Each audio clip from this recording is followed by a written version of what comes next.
शांति। आज 8 तारीख की मुरली है। रिवाइज कोर्स है 9 जनवरी 96 का। मुरली का टाइटल है बालक सो मालिकपन के नशे में रहने के लिए मन का राजा बनो। आज विश्व के मालिक बाप अपने चारों ओर के मालिक सो बालक बच्चों को देख रहे हैं। बालक भी हो तो मालिक भी हो। विश्व के मालिक भविष्य में बनने के लिए बाप के सर्व खजानों के मालिक अभी हो। विश्व राज्य अधिकारी भविष्य में बनेंगे, लेकिन स्वराज्य अधिकारी अभी हो। इसीलिए बालक भी हो और मालिक भी हो, दोनों हो ना। बालकपन का नशा सदा रहता ही है। बाप दादा ने देखा है बालकपन का नशा चाहे इमर्ज रूप में हो चाहे मर्ज रूप में हो, मेजोरिटी को रहता है। क्योंकि अगर याद में बैठते हो तो भी क्या याद करते हो? बाबा। तो बाबा ये सोचना व कहना, बच्चा है तो बाबा कहते हैं कि तुम बालक हो। और जो सच्चे सेवादारी है उनके मुख से बार बार क्या निकलता है? बाबा ने ये कहा, बाबा ने ये कहा। सारे दिन में चेक करो कि कितनी बार बाबा बाबा शब्द सेवा में कहते हो। लेकिन 2 प्रकार से तुम बाबा कहते हो, एक दिल से कहना, एक दिमाग से कहना। तो बाबा कहते हैं कि जितना तुम बाबा बाबा शब्द कहते हो, उन्हों को उस समय बोलने में अपने आप में इतनी खुशी होती है। तो बाबा कहते तुम बालक हो तो मालिक भी हो। मालिकपन मतलब एक स्वराज्य अधिकारी मालिक, दूसरा बाप के सर्व खजानों के मालिक। क्योंकि सर्व खजानों को अपना बनाते हो। मेरा वर्षा दाता बाप है, लेकिन बाप ने दिया है कि आपने वर्षे के मालिक बने हो। देखो बाबा पूछते हैं कि बाप ने वर्षा दिया है या आप वर्षे के मालिक बने हो? तो यह सब बाबा का है। तो बाबा ने ये वर्षा दिया है। देखो बाबा कभी किसी को कम किसी को ज्यादा थोड़ी देते हैं, सब हकदार है। तो एक तो बाप के वर्षे के अधिकारी मालिक और दूसरा स्वराज्य अधिकारी मालिक बने हो। देखो आज बाबा बालक सो मालिक की निशानियां बता रहे हैं। तो स्वराज्य मिला है, दोनों के मालिक हो ना, पक्का है ना।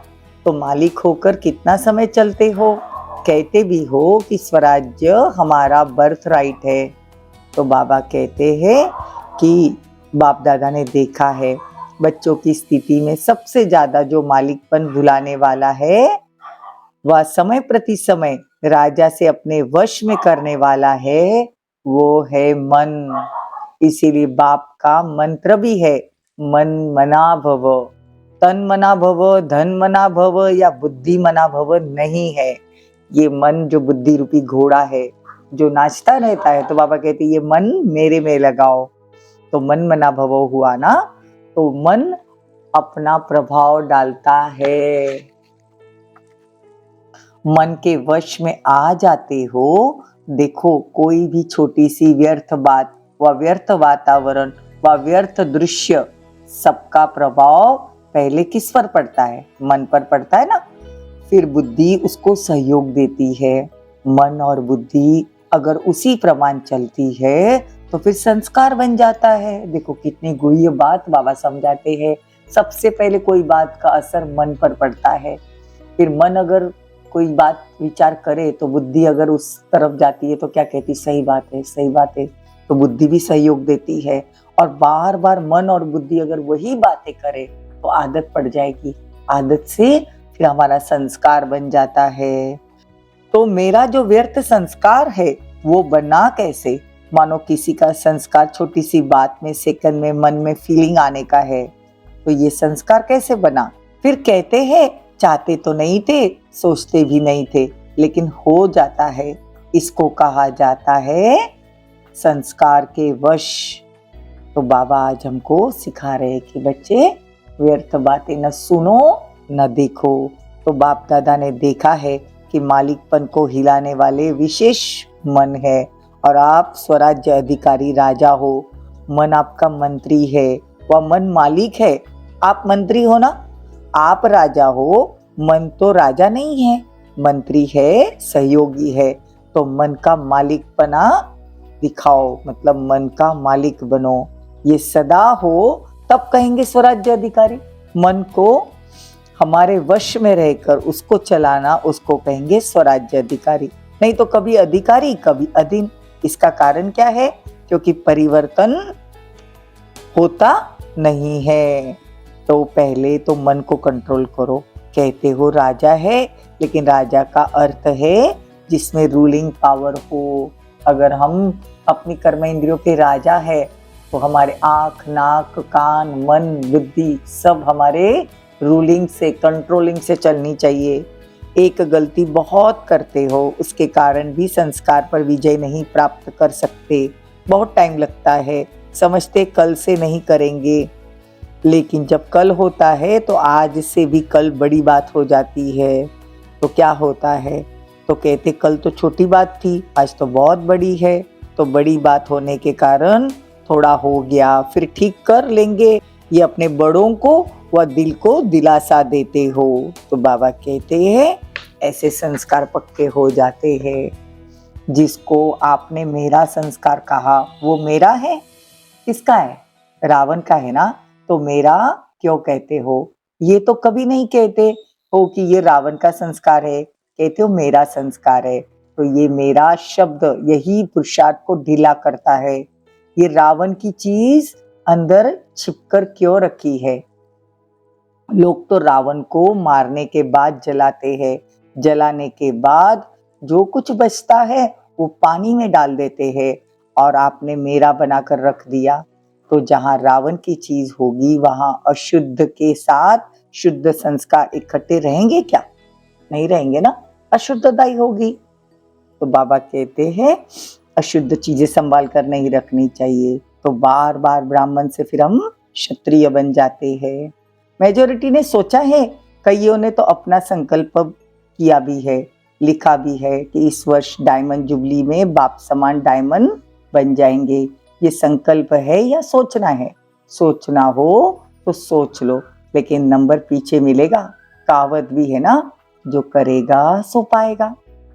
तो बाबा कहते हैं कि जब मेरा शब्द बोलते हो तो याद करो मेरा स्वभाव, मेरी नेचर क्या है। और मन को, दुनिया वाले को भी ये मन रूपी घोड़ा जो भागता है ना, तेज भागता है, लेकिन आपका मन भागना चाहिए। आपको श्रीमत की लगाम मजबूत देनी चाहिए। अगर लगाम ठीक है तो कुछ हलचल नहीं हो सकती। तो हर कदम में श्रीमत लेनी है। श्रीमत सिर्फ ब्रह्मचारी बनो ये नहीं, हर कर्म के लिए श्रीमत है। चलना, खाना, पीना, सुनना, सुनाना, सबकी श्रीमत है कि नहीं? मानो आप पर चिंतन कर रहे हो तो क्या ये श्रीमत है? श्रीमत को ढीला किया तो मन को चांस मिलता है चंचल बनने का। मुख को, कान को, सबको अपना बना लो। तो रोज चेक करना, समाचार पूछो, हे मन मंत्री तुमने क्या किया, कहाँ धोखा दिया, कहाँ अंदर ही अंदर ग्रुप बना देते हो और आपको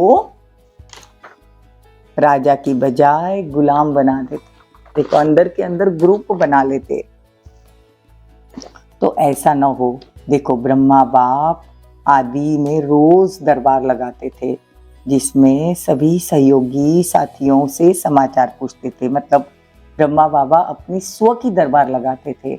उसमें नाक, कान, मन, बुद्धि, संस्कार, हाथ, पैर, मुख, जबान, सबकी दरबार लगाते थे। स्व पर राज्य करना जिसको आ गया, बाबा कहते वो विश्व पर राज्य करेगा। आंखों को कहते तूने कुछ ज्यादा ऐसा देखा तो नहीं। कान को कहा तूने मना किया था तूने सुनने को, फिर तूने क्यों सुना। मुख को कहा तुझे ज्यादा नहीं बोलना चाहिए था। मन बुद्धि को, मन को भी कहा कि आपको हे मन मंत्री तुझे इधर उधर भागना नहीं चाहिए। ऐसे बाबा रोज ब्रह्मा बाबा दरबार लगाते थे अपने कर्मचारियों की। तो बाबा कहते हैं कि फिर बाबा सबको पूछते थे। तो ब्रह्मा बाप आपकी आदि की दिनचर्या सुना रहे हैं, तो ब्रह्मा बाप को फॉलो करो। ये मन बहुत चंचल है, बहुत क्विक है। 1 सेकंड में तो सारा फॉरेन घूम कर आ सकता है। तो क्या सुना? बालक सो मालिक। ऐसे नहीं खुश रहना, बालक तो बन गए, वर्षा तो मिलेगा, लेकिन अगर वर्षे के मालिक नहीं बने तो बालकपन क्या हुआ? बालक का अर्थ ही है मालिक। जो बच्चा हुआ, बाबा के घर में बाबा का बच्चा पैदा हुआ, तो उसको स्वर्ग का वर्षा तो मिलना ही चाहिए। तो बालक का अर्थ ही है मालिक। तो ये तपस्या का स्थान है ना, तो यहाँ सब रावण की चीजें बाबा कहते हैं ये हॉल में छोड़ कर जाना। तो तपस्या के अग्नि में यहाँ सब खत्म हो जाएगा। तो बाप दादा ने देखा है कि बच्चों का रावण से अभी भी प्यार है, दिल से चाहते नहीं है, लेकिन रह गया है, अब इसको खत्म करो। अच्छा, चारों ओर के बालक सो मालिक, डबल अधिकार लेने वाले श्रेष्ठ आत्माएं, सदा स्वराज्य अधिकारी बन अपना राज्य चलाने वाले भाग्यवान आत्माएं, सदा बाप के संस्कार सो मेरे संस्कार, इस विधि से सेवा में आगे बढ़ने वाले श्रेष्ठ सेवाधारी आत्माओं को बाप दादा का याद प्यार और नमस्ते। हम रूहानी बच्चों की, रूहानी माता पिता बाप दादा को याद प्यार, गुड मॉर्निंग, नमस्ते, थैंक यू, बहुत बहुत शुक्रिया। वरदान। ब्राह्मण जीवन में खुशी के वरदान को सदा कायम रखने वाले महान आत्मा भव। ब्राह्मण जीवन में खुशी ही जन्म सिद्ध अधिकार है। सदा खुश रहना ही महानता है। जो इस खुशी के वरदान को कायम रखते हैं वही महान है। तो खुशी को कभी खोना नहीं। समस्या तो आएगी और जाएगी, लेकिन खुशी नहीं जाए, क्योंकि समस्या परिस्थिति है, दूसरे के तरफ से आई है, वो तो आएगी और जाएगी। खुशी अपनी चीज है ना, अपनी चीज को सदा साथ रखते हो, इसीलिए चाहे शरीर भी चला जाए लेकिन खुशी न जाए। खुशी से शरीर भी जाएगा तो बढ़िया और नया मिलेगा, इसीलिए खुशी बहुत जरूरी है। स्लोगन। बाप दादा के दिल की मुबारक लेनी है तो अनेक बातों को न देख अथक सेवा पर उपस्थित रहो। ओम शांति, ओम शांति।